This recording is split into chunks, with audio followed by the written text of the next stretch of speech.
2022 comes to the end. I spent the last 3 days of the end of the year to make plant-based Osechi Ryori. This is traditional Japanese food for New Year celebration, and I put my spin on it on the traditional recipes to make it plant-based and refined sugar-free. This is an edible prayer for wishes and happiness for the coming year. So let's get started.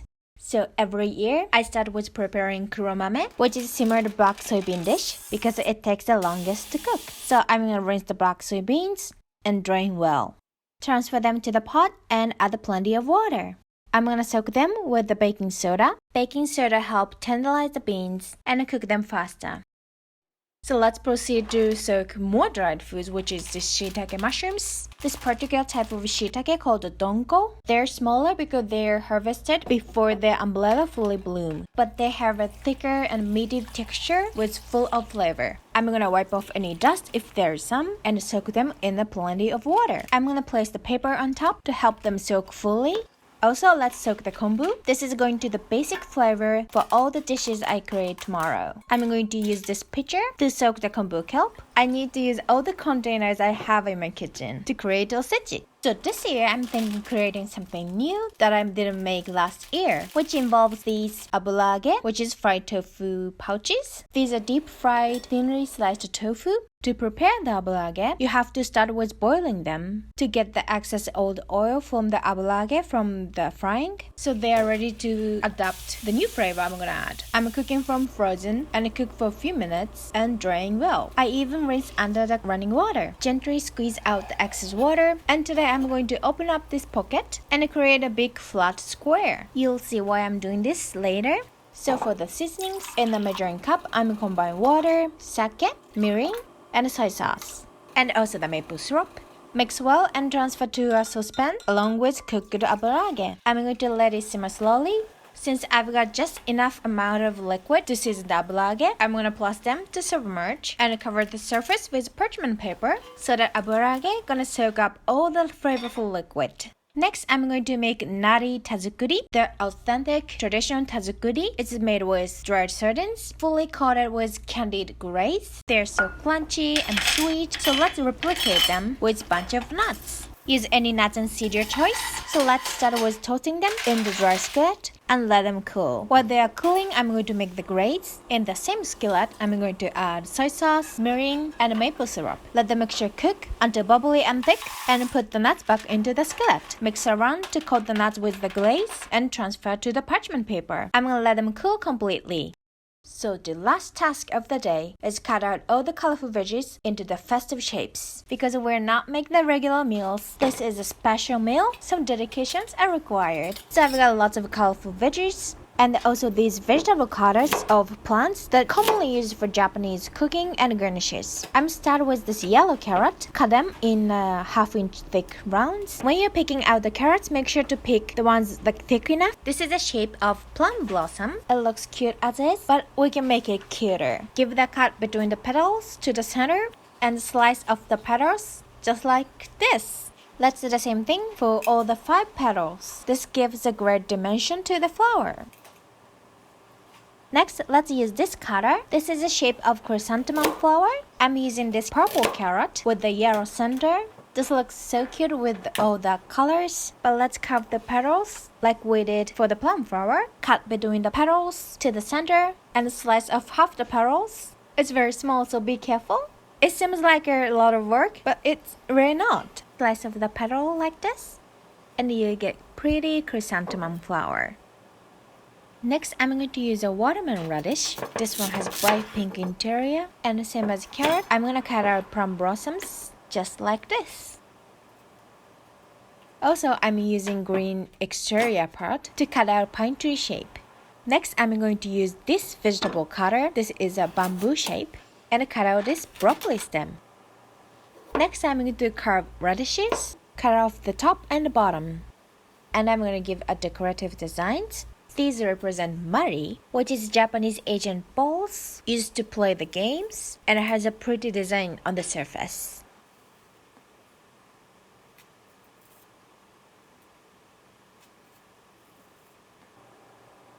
So lastly, I'm going to prepare lotus root. I'm going to cut this in a flower shape.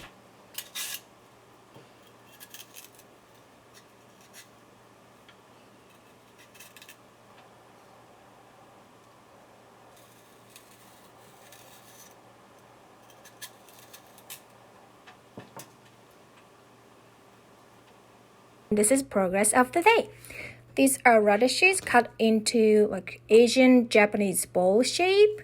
They're very festive, and this is chrysanthemum.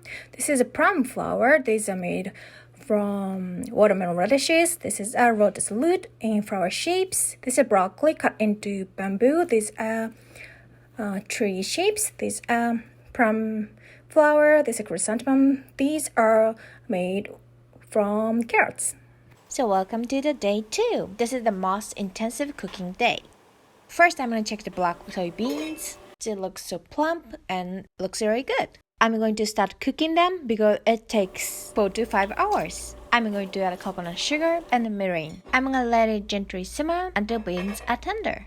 Next, I'm going to prepare the sweet potatoes to make a kurikintom. I'm just gonna need one of each Japanese sweet potato and a purple sweet potato. The extra one is gonna be my snack. I washed them so they're wet on the surface, and I'm gonna wrap them in aluminum foil. And let's bake them slowly until they're juicy, sweet, and tender. Next, I'm going to make nishime, which is simmered root vegetables. Each vegetables are cut in special shapes, and since all the different vegetables are cooked together, this dish symbolizes the family. I'm going to start with preparing gobo. It's also called baduk root. I usually get them from Asian grocery store, but one day I found these at Whole Foods and I was pretty excited. I'm scraping off the skin using the spine of the knife. Next, I'm gonna slice lotus root that I cut into flower shapes. These oxidize so quickly and become brown, so make sure to keep them in a vinegar water and use fresh lotus root to keep them crisp white. Now to the pot, I'm going to add a kombu kelp broth and a shiitake mushroom broth and add the vegetables that takes longest to cook. I used the satoimo, which is small taro, last year because that's the ones used common in authentic recipes. But this year I couldn't find them anywhere, so I just decided to go with small potatoes. So they all go into the pot together along with sake and mirin. I'm gonna partially cover the pot and let it simmer. Meanwhile, let's prepare other veggies. Let's cut the shiitake mushrooms. I'm cut off the stem and cut the umbrella into hexagon shape, which represent taro. Shape of the taro has a meaning of longevity. Next up is konjac. I'm gonna slice them and make a hole on the center and make the one side of the konjac go through the hole. And the result should look like this. This represents the shape of the rain, which is a tool for horseback riding. So this way konjac become pretty, spacious, and also easier to pick up with the chopsticks. Sometimes konjac has an earthy smell to it, so I'm gonna boil them before I add to the pot. I'm going to add fried tofu to nishime too. I'm also gonna boil them before adding to the pot to take out all the old oil from frying. So let's add prepared vegetables to the nishime pot along with plum blossom carrot, and I'm gonna season with soy sauce. Next, I'm gonna make Kika Relish. Kika means chrysanthemum flower. This dish is usually made with turnips, but I can get them at where I live, so I use radish instead. So I'm gonna cut radishes into chrysanthemum flower shapes. Place a radish between chopsticks, and I'm gonna slice the radishes, but not fully. So all the slices are bundled together on the bottom, and turn 90 degrees, and let's do the same thing. Mom flowers has lots of petals. Isn't this looks like that? To soften the radishes, I'm gonna soak them in the salted water. I'm gonna let it soak for a while.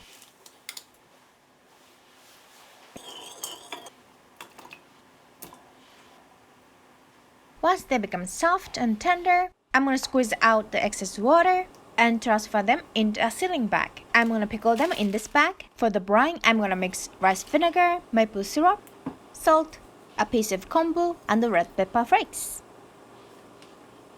Let the air out and seal tightly, and I'm going to keep this in the fridge for overnight.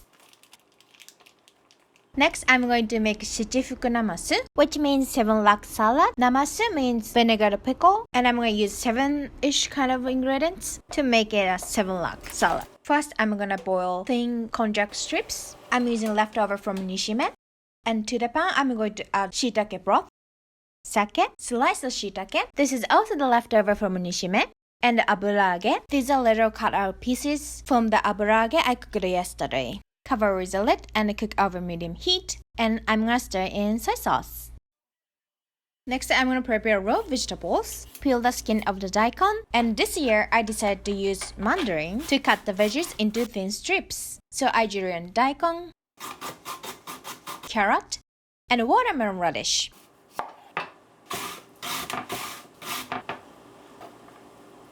Let's transfer them in a large mixing bowl, sprinkle a pinch of salt, and gently toss and massage. Massaging helps them tenderize and bring the excess water out of the vegetables. Now let's set aside for a while and let's make a brine. In a measuring cup, I'm going to mix rice vinegar, maple syrup, kombu dashi, sea salt, and yuzu juice. Now let's check the raw vegetables. Squeeze tightly to let the excess water out and transfer to the container. And let's add cooked veggies. They should be completely cooled at this point. Add the brine and mix well. If you have yuzu citrus, I highly recommend to add yuzu zest. And let's top it off with toasted sesame seeds.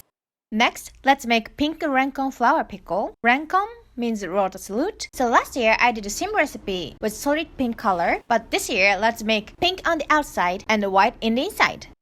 So let's boil the sections of lotus root that I cut into flower shape. And for the brine, I'm going to mix rice vinegar, kombu dashi, coconut sugar, sea salt, and chop the red cabbage. This is gonna give bright pink color. So let's add the lotus root to the brine. I'm using syrup bag so that the lotus root is completely submerged in the brine. Let's seal it and keep them in the fridge. Next, I'm going to make a tataki gobo. This is for good luck. Tataki means pounding. Pounding burdock root makes them tender.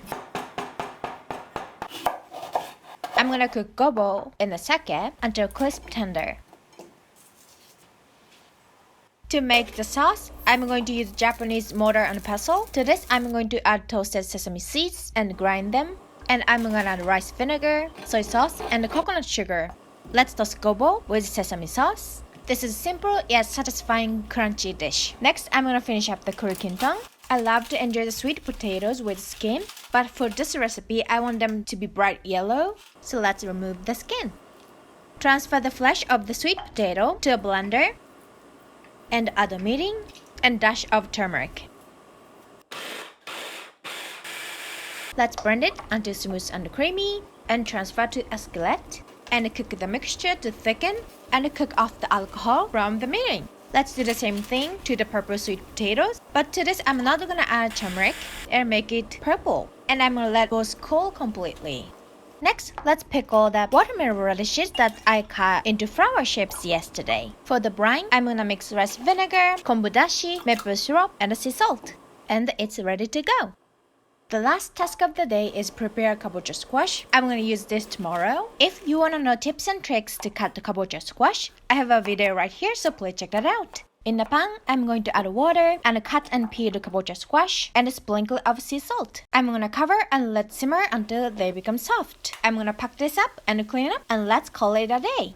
So welcome to the day 3. This is gonna be the last day. I'm gonna start the day with making datemaki, which is traditionally made with fish and egg, but instead I'm going to use tofu and kabocha to make it plant-based. What I'm doing here is making a mold from parchment paper that is size of bamboo sushi mat, and I'm going to use pressed tofu. I started pressing last night. I'm going to add this into food processor along with kabocha squash I cooked yesterday, maple syrup, kombu dashi, white miso, arrowroot flour, baking powder, and sea salt. Let's blend until smooth. Transfer the butter into the mold that I created with parchment paper. Tap against the counter a few times. And let's bake it. Once it's fully baked, let's roll it up. The bamboo sushi mat is gonna be really helpful. Datemaki looks like 100 scroll after they are rolled, which is old style book. So this dish has a meaning of acquisition of knowledge. Secure this with rubber bands and let this cool completely. It holds the shape after it's set. Now let's unroll and cut into slices. This is the most popular and typical Osechi dish, so you might seen before. Next, I'm going to make spring rolls filled with kiriboshi daikon. When I was learning macrobiotic diet, I learned this is one of the most detoxifying food. So this spring roll is not traditional Osechi dish, but I like to add this to help detox our body after the big feast over the holiday and New Year. I'm started with cooking onion and carrot with sake, and once they are soft, I'm going to add soaked kiriboshi daikon. Also with a splash of soaked water. They can be so sweet after the gentle simmer. For the seasonings, all you need is a little bit of soy sauce, and let's cook off the moisture. I'm going to let this cook completely and wrap in the spring roll wrappers. I like to shallow fry them with extra virgin olive oil until golden brown. Next, I'm going to make lotus root mochi. This is not very traditional osechi recipe, but osechi nowadays comes with roasted beef, roasted duck, or something that could be main course of the meal. And this lotus root mochi is a plant-based counterpart of that. To make the filling, I'm going to mix white miso, maple syrup, and yuzu zest. Mix well and set aside. Next, I'm gonna peel and chop lotus root. Also, I'm gonna mince some of it. Then to the food processor, I'm going to add chopped lotus root and blend until well minced. Then squeeze out the excess water. Reserve this water. You might need it later. Then transfer it to a bowl along with minced lotus root, arrowroot starch, and a pinch of salt. Mix well to combine until the dough forms. Add a little bit of water if necessary to help become smooth consistency. Then I'm going to shape this into a flat round cake filled with white miso mixture. Then I'm going to steam them until cooked. You can tell it's cooked when it's become translucent. Let them cool until they are cool enough to touch. For the decoration, I'm gonna cover one side of lotus root mochi with poppy seeds and white sesame seeds. Let's saute or shallow fry these until they are golden brown on the bottom. And I also flip them to cook the other side. Let's transfer to the kitchen paper and drain well. Next, I'm going to make umami rolls. This is a new dish I added into Osechi box this year, and it was a huge hit. So first, I'm going to make sushi rice. In a measuring cup, I combine rice vinegar, maple syrup, and sea salt. Mix well, and I'm going to add this to a hot cooked brown rice. Next, I'm going to prepare a nori sheet. I'm just cutting into halves. And then a piece of plastic wrap. I'm going to place a gently squeezed aburage that I cooked on the first day. Make sure to place the white rough part of aburage facing up. Then place a nori over it. Trim the edge if necessary. I'm spreading rice over nori sheet and leaving a space on top. I'm gonna roll this up tightly but gently. Plastic wrap is gonna help holding together.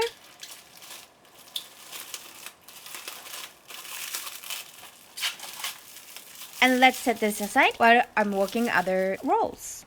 After 5 or 10 minutes, they should be settled, so let's unwrap and cut into individual bite-sized pieces. You should see a nice cute swirl. Next, let's check lotus root pickle that I made yesterday. They should pick up the color at this point. Look how pretty they are. So using edge of this pickle, I'm going to make the shape of the feather on the edge of the arrow, which is Japanese traditional auspicious design and perfect for decorating osechi. Lastly, I'm going to finish up kurikintan I made yesterday. Using a plastic wrap, I'm going to roll them into cute little balls. So now let's take a moment to fully appreciate what I accomplished so far. They are all the dishes I made so far in last 3 days. Look how colorful they are. Now let's pack everything in the osechi box. Here, I'm using 3-tiered boxes called jubako. This is a special type of bento box used for osechi.